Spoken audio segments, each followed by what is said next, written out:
ایک بھائی نے پوچھا ہے کہ کیا اسلام دہشت گردی کو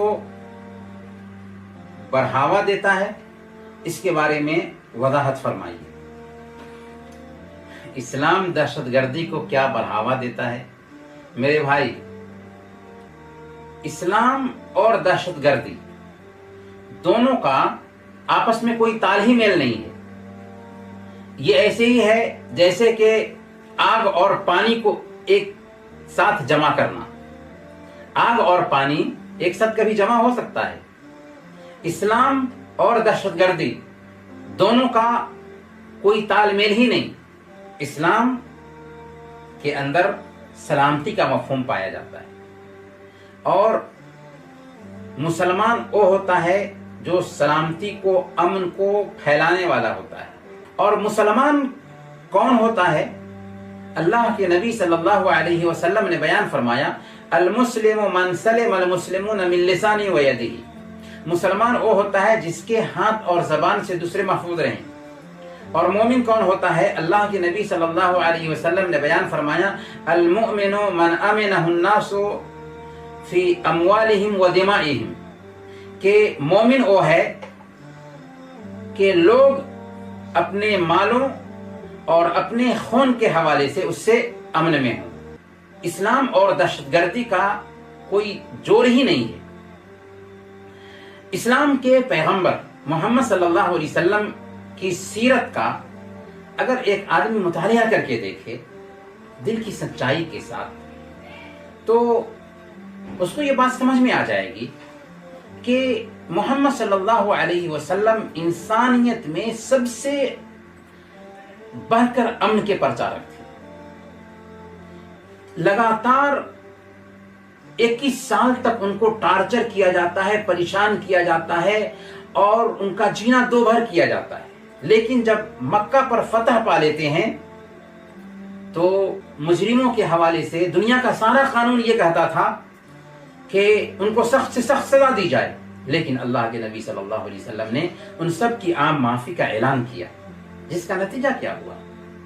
ابھی مکہ میں صحابہ 10,000 کی تعداد میں داخل ہوئے تھے، لیکن 2 سال کے بعد اللہ کے نبی صلی اللہ علیہ وسلم جب حج کے لیے جا رہے ہیں تو 1,44,000 کی تعداد میں مسلمان آپ کے ساتھ حجۃ الوداع میں شریک تھے۔ اتنی بڑی تعداد کہاں سے آئی 2 سال کے اندر؟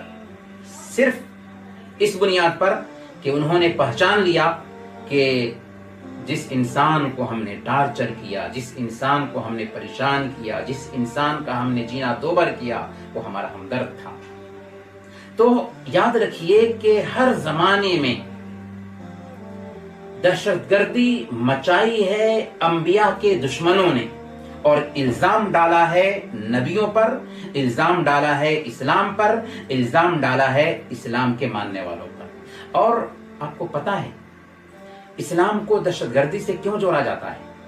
اس لیے کہ دنیا میں سب سے زیادہ اگر پھیلنے والا دین ہے تو اسلام ہے، اور کچھ لوگوں کو یہ برداشت نہیں ہوتا کہ لوگ اسلام کو قبول کریں، اس لیے لوگوں نے اس طرح کا الزام ڈالا، ورنہ اسلام امن کا محافظ ہے۔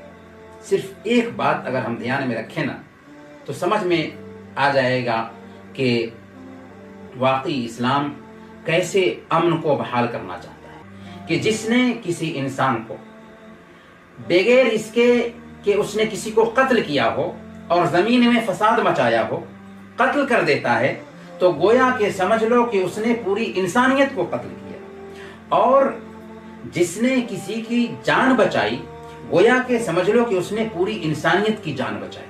ہے دنیا کا کوئی نظام جو اس طرح کی تعلیم دیتا ہو کہ ایک انسان کو قتل کرنا ساری انسانیت کو قتل کرنا ہے، اور ایک جان بچانا ساری انسانیت کی جان بچانا ہے؟